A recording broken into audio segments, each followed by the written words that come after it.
नमस्कार दोस्तों। यह कहानी सास तुम बिन अधूरी का नेक्स्ट चैप्टर है। अगर इससे पहले के भाग आपको नहीं मिल रहे तो प्लीज़ कमेंट में बताइए और हम डिस्क्रिप्शन में इससे पहले का भाग लिंक डाल देंगे। इसलिए दोस्तों चलिए कहानी स्टार्ट करते हैं और कहानी बहुत ही सुंदर है। आप लोग सुनेंगे तो आपको पसंद ज़रूर आएगी। आसमी कल से विराज के सामने नहीं गई थी। जब से उसने उसे डांटा था, रात भर ठीक से सो भी नहीं पाई। गलत नहीं था वो, सही तो कह रहा था। बुरा तो लगता है जब आपको कोई बिना किसी गलती के जज करे, और जज क्यों ही करना है, चाहे कोई कैसा भी हो, जब तक वह उसे नुकसान नहीं पहुंचा रहा है। अपने विचार उस पर थोपने की क्या ज़रूरत, उसकी अपनी चॉइस है।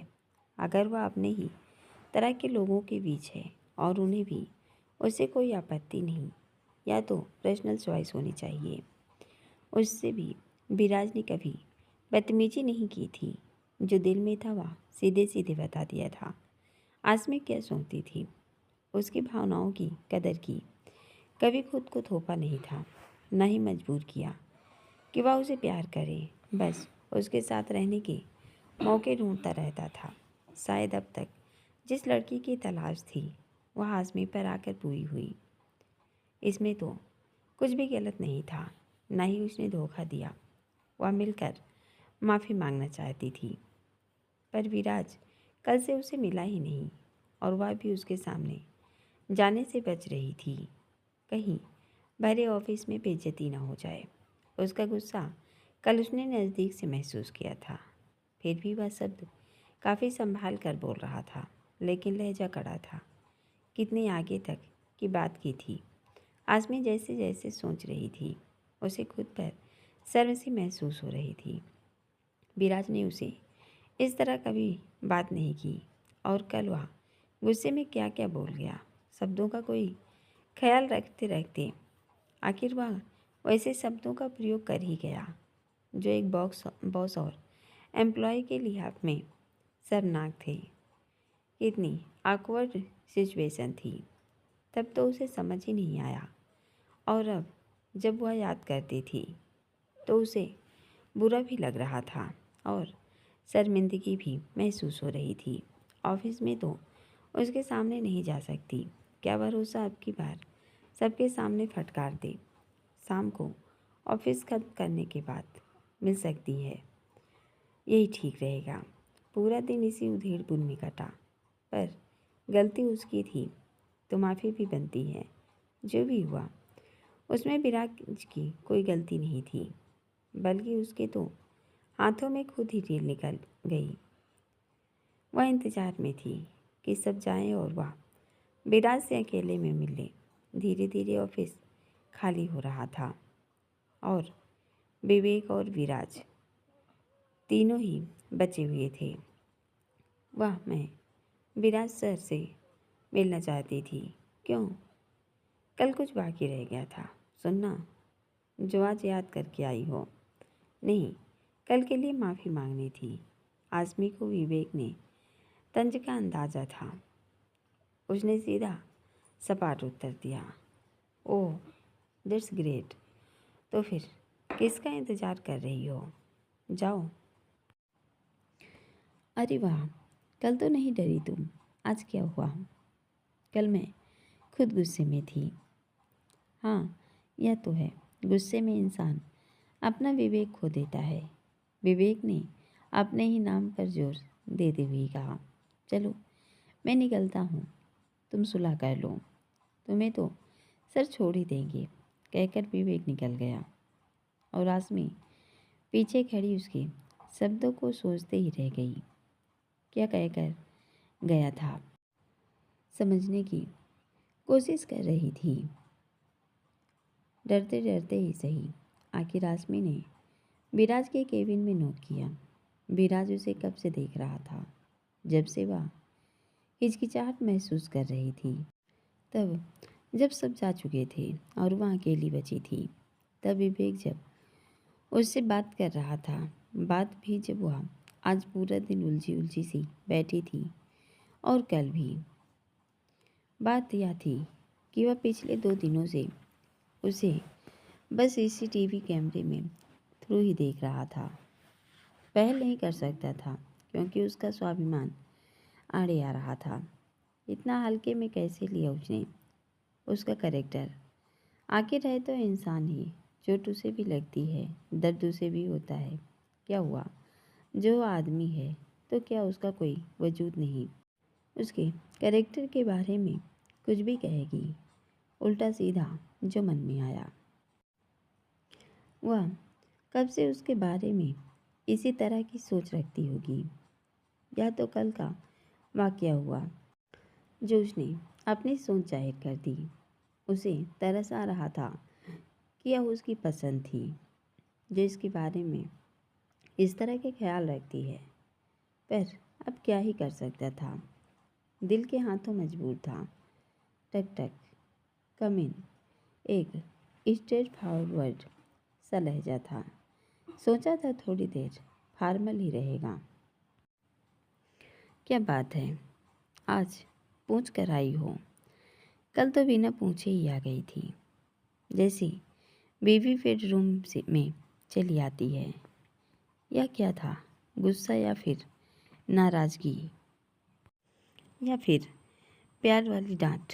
आज़मी को तो समझ ही नहीं आया अब वह क्या बोले। चाहता तो था विराज की गुस्सा करे, पर गलत उपमा, गलत जगह, गलत वाक्य पर दे डाली। उसे खुद पर ही हंसी आ रही थी, पर जल्द ही उसने अपने मनोभाव छुपा लिए। सॉरी, तो तुम्हें बुलवाना था इस लड़की से। इसने उसका ईगो हर्ट किया है। सर, मैं कल के लिए माफ़ी मांगने आई हूँ। I am sorry. मुझे शायद उस तरह रिएक्ट नहीं करना चाहिए था। शायद अब भी शायद की गुंजाइश रखती हो। इम्प्रेसिव। विराट टोंट मारे जा रहा था। नहीं सर, मुझे यकीन है मेरी गलती थी। मैं शर्मिंदा हूँ अपनी गलती पर। हाँ, वेरी गुड, होना भी चाहिए। अगेन सॉरी सर, मेरी वजह से डील भी आपके हाथ से निकल गई। हाँ भाई, पता नहीं मुझे क्यों सब शहर का नंबर 1 बिजनेसमैन कहते हैं। मैं हूँ जिससे ना डील संभल रही है और ना ये दिल। विराज की बातों में तंज था। अपनी भावनाएं वहीं खर्च करो जहाँ उनकी वैल्यू हो। बदले में आपको भी वैसी ही भावनाएं मिले। गलत जगह खर्च करने पर निराशा ही हाथ लगती है और दिल का नुकसान अलग से उठाना पड़ता है, जिसकी कोई भरपाई नहीं। विराज एक बिजनेसमैन था और उसी तरह बात कर रहा था। कितना अच्छा को रिलेट किया उसने। बिजनेस और प्यार को। सच में नुकसान तो दोनों तरफ विराज का ही था। बिजनेस और प्यार दोनों ही दांव पर लगे हुए थे। आज़मी गर्दन झुकाए खड़ी थी। एक बार उसके चेहरे को गौर से निहार, फिर गर्दन नीचे कर ली, जैसे बच्चा होमवर्क न करने पर अपनी सज़ा का हकदार होता है। बिल्कुल उसी तरह आज़मी भी विराज के सामने सिर झुकाए खड़ी थी। विराज अपनी चेयर से बैग टिकाए बैठा था। हाथ में पेन लिए एक अंगूठे से पेन के कैप को दबा रहा था, जो किटकिट की आवाज़ कर रहा था। बाकी सब और शांति थी, एकदम सन्नाटा। और आज़मी सुनी सी उसके सामने खड़ी थी। सॉरी सर, मैं आइंदा ध्यान रखूँगी। क्या अब मैं जाऊँ? उसने एक बार फिर सॉरी बोला और जाने के लिए इजाज़त मांगी। विराज अभी उसे देखे जा रहा था। कुछ न बोलते देख उसने विराज को देखा। वह अभी भी खाली खाली आंखों से उसे देख रहा था। आज़मी ने धीरे धीरे अपने कदम पीछे हटाए। दरवाजे तक पहुंची ही थी कि विराज की आवाज़ आई। सुनाई दी, काफ़ी देर हो गई है, मैं छोड़ देता हूँ। विराज ने अपने चेयर से उठते हुए कहा। नहीं सर, मैं चली जाऊँगी। कोई बात नहीं, चलो साथ। अभी अभी एक हादसे का शिकार होते होते बची हो। थोड़े दिन एहतियात बरतने में ही भलाई है। सब लोग मेरी तरह नहीं होते कि इतनी जल्दी बात भूल जाएं। और जिस इंसान के साथ तुम्हारी झड़प हुई है ना, वह बिल्कुल ऐसा नहीं है। बचकर रहना, विराज उसे दबे दबे शब्दों में समझाना चाहता था। वाकई वह इंसान शरीफ नहीं था, तभी इतने सारे लोगों के सामने उतने आसमी पर हाथ डालने की हिम्मत की।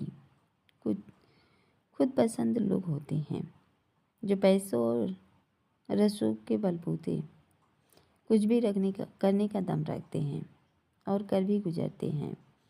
या तो आसमी के पीछे विराज खड़ा था, जो 2 दिन से वह बची हुई थी, वरना उस इंसान की हिस्ट्री ही कुछ ऐसी थी जब तक कईयों की जिंदगी खराब न कर चुका था। विराज की चिंता आसमी को लेकर और बढ़ गई थी। वह घमंडी लड़की पता नहीं उसकी सुनेगी भी या नहीं। खैर, वह उसे प्रोटेक्ट करेगा, चाहे कैसे भी। सर, क्या आपने मुझे माफ़ कर दिया? हाँ, विराज ने बस जरा सी गर्दन हिलाई। आसमी और वह दोनों घर के बाहर खड़े थे। वह गाड़ी से निकलते वक्त एक बार और पूछ लेना चाहती थी, ताकि उसे तसल्ली हो कि उसने उसे माफ़ कर दिया। वह बैग में कुछ टटोल रही थी। थोड़ी देर मशक्क़त के बाद उसके हाथों में चाबियों का छल्ला आया। विराज ने बड़े गौर से देखा और फिर आवाज़ दी, जी सर। सोचूंगा। किस बारे में? तुम्हें माफ़ करने के बारे में। पर सर, वैसे एक कप कॉफ़ी पिलाओ तो बात बन सकती है। हाँ, तुम कहो तो कहीं बाहर चलते हैं। नहीं सर, बाहर तो नहीं, अभी काफ़ी रात बीत गई है। तो फिर तुम्हारे घर चलते हैं इस वक्त। पर अभी तो मम्मी भी घर पर नहीं है। अनजाने में ही उसकी आवाज़ तेज हो गई। तो क्या हुआ? तुम्हें कॉफ़ी बनानी नहीं आती? नहीं, आती तो है। तो पर पापा भी घर पर नहीं हैं। मेरा मतलब है, घर पर कोई नहीं है। तो क्या घर की चाबियाँ तुम्हारे पास नहीं हैं? घर लॉक है? विराज उसके मज़े ले रहा था। नहीं, चाबियाँ तो मेरे पास ही हैं। आसमी ने हाथ में चाबियाँ दिखाते हुए कहा। उसने अपनी हथेली आगे कर दी। फिर क्या प्रॉब्लम है? कॉफ़ी तो होगी न घर में? जी सर, कॉफ़ी तो है। दूध, चीनी, पानी, कहाँ प्रॉब्लम है? विराज होंठ दबाए हंस रहा था। आसमी की हालत उसे मज़ा दे रही थी। नहीं सर, प्रॉब्लम तो कोई नहीं है, सब है। चलो फिर पीते हैं। पर सर, आप अभी इस वक्त। विराज गाड़ी से उतर चुका था और किसी भी सूरत में रुकने के मूड में बिल्कुल नहीं था। आज़मी, अभी तुम मेरे साथ ही आई हो। कौन सा मैं तुम पर घर के अंदर जाते ही टूट पड़ूंगा या तुम पर अटैक कर दूंगा? नहीं सर, वह बात नहीं है। फिर क्या बात है? साफ साफ बताओ। आसमी ने इधर उधर देखा और फिर उसे अपने साथ आने का इशारा किया। चलिए सर, मैं कॉफ़ी बनाती हूँ। अभी भी वह नजरें घुमा घुमा कर देख ही रही थी, पर उसने किसी के कैरेक्टर पर उंगली उठाई थी। अगर उसे एक कॉफ़ी पिलाकर माफ़ी मिल सकती है तो यह काफ़ी सस्ता था। विराज उसके पीछे पीछे अंदर आ गया। चलो, थोड़ा तंग करने का मौका तो मिला इसे। अब तो वह काफ़ी देर बैठे कर जाएगा। पहली बार आसमी के घर जा रहा था। या तो उसकी होने वाली ससुराल थी और उसके अंदर देखने की उत्सुकता। घर भीतर से कैसा होगा? विराज के हौसले बुलंद थे। सब कुछ एज्यूम करके बैठा था। सिंपल एंड सोबर था।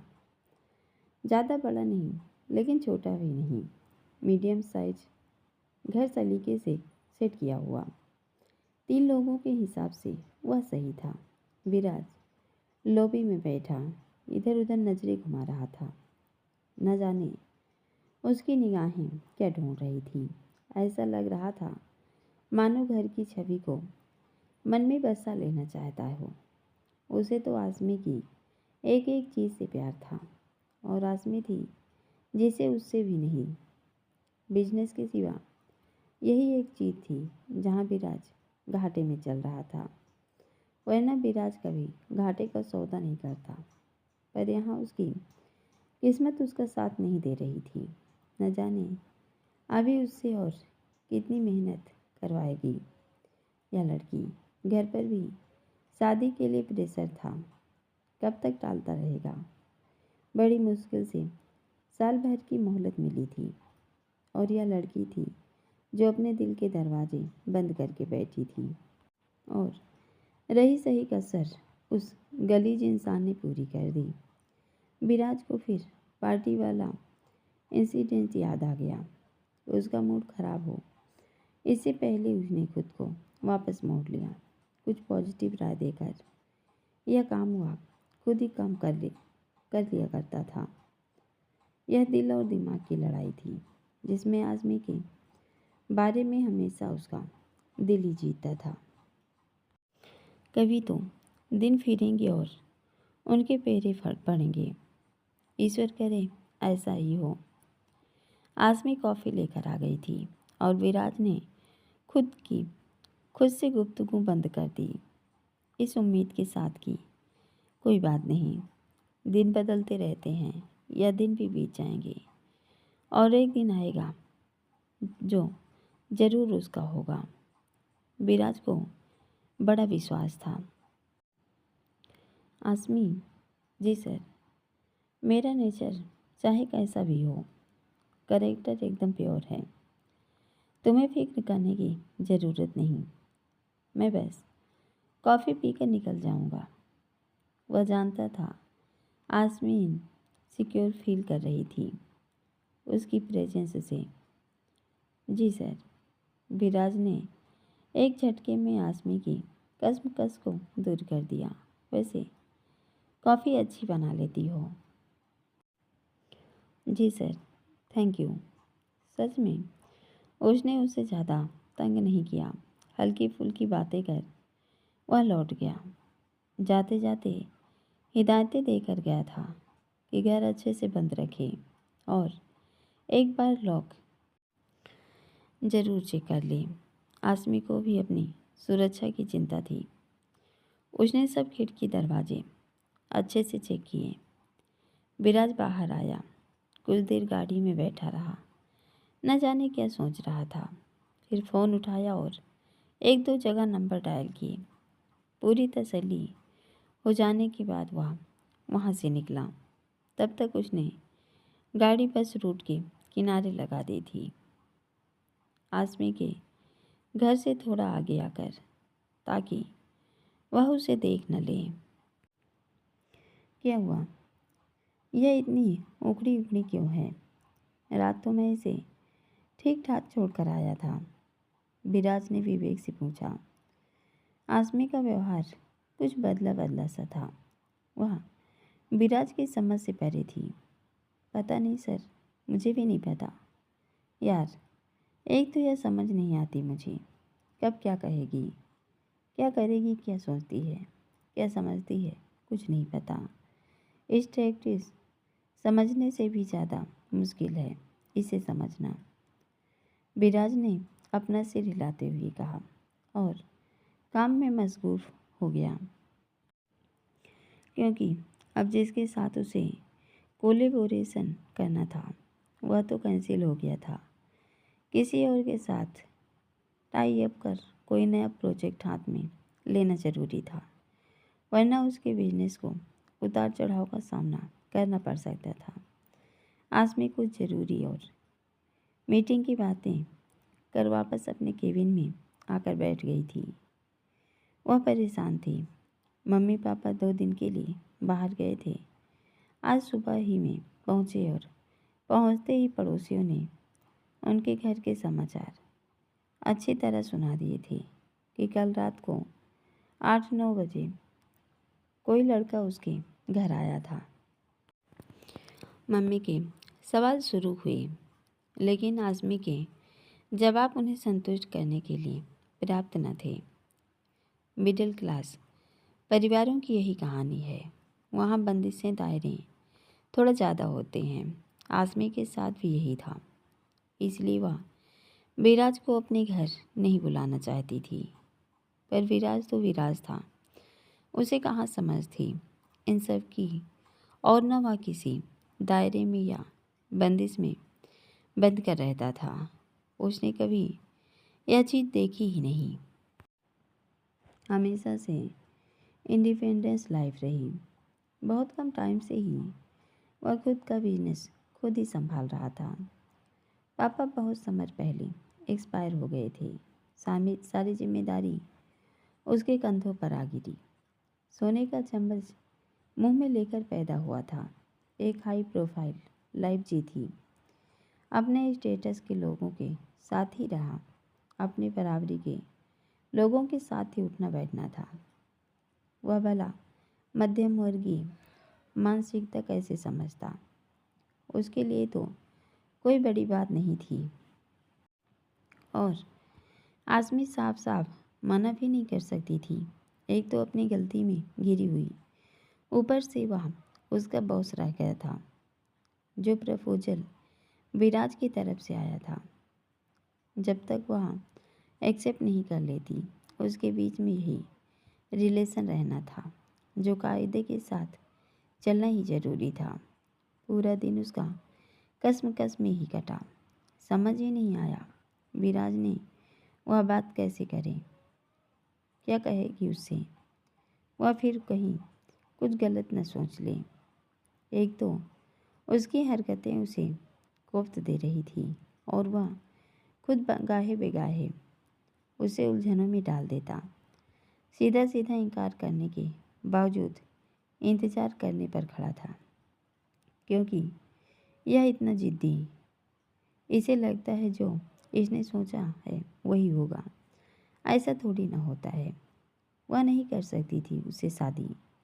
उसकी अपनी मजबूरी है, पर वह तो उसे किसी अंधेरे में भी नहीं रख रही। वह खुद ही है जो यह सब करने पर तुला हुआ है। विराज उसे अपने केबिन में बैठे सीसीटीवी कैमरे से देख रहा था। पता नहीं किन सोचों में खोई थी। पूछने पर कहाँ सीधे मुँह जवाब देती है। खैर, अगर उससे रिलेटेड परेशानी है तो उसे के पास ही आएगी। यह तो वह जानता था, इसलिए उसने बात को दरकिनार किया। ऑफिस से निकलते टाइम लगभग दोनों का साथ ही निकलना होता। आज भी वह उसका वेट कर रहा था। पार्टी के बाद हालात सामान्य हो गए थे और विराज के मन की बात सीधे तौर पर आज़मी के सामने आ चुकी थी। अब वह कुछ भी छुपाता नहीं था, न ही उसके साथ रहने के बहाने ढूंढता था। बस जो था वह सामने था। आजकल वही उसे ऑफिस से घर तक छोड़ता। उसकी वजह कुछ और थी, जबकि आज़मी को लगता था कि वह इनडायरेक्टली उस पर अपना हक जता रहा है। कहीं वह खुद को उस पर थोप तो नहीं रहा। नहीं, इंसान हूँ, कोई विचार नहीं जो खुद को तुम पर थोप दूंगा। जैसा चल रहा है वैसा चलने दो, ज़्यादा सोचो मत। विराज ने बराबर बैठे उसकी बात का जवाब दिया। क्या उसने उसके मन की सुन ली? इतना शार्प माइंड कैसे है? सही बुलाते हैं इसे बिजनेस शार्क। यह है असल में। पता नहीं उसके घर वाले इसके साथ कैसे रहते होंगे। कोई भी पर्दा नहीं है। कोई इंसान किसी के सामने इतना बेपर्दा कैसे हो सकता है? अब बता भी दो, विराज ने एक बार और उससे पूछा। आज़मी चौंक उठी। क्या? वह भला क्या बताए? क्या बताने वाली थी? उसने जो कुछ कहा ही नहीं। देख रहा हूँ एक दो दिन से परेशान परेशान घूम रही हो। सब ठीक तो है पापा? वह कैसे हैं? और माँ तो ठीक है? विराज ने बेहद लगाव और अपनेपन से पूछा। जी सब ठीक हैं। और वह आपके मम्मी पापा नहीं हैं, मेरे हैं, आज़मी ने कुछ जताते हुए कहा। होंगे, कभी ना कभी तो होंगे। देखता हूँ फिर कैसे रहोगी। आपको इनकार समझ नहीं आता क्या? या फिर ना सुनने की आदत नहीं है?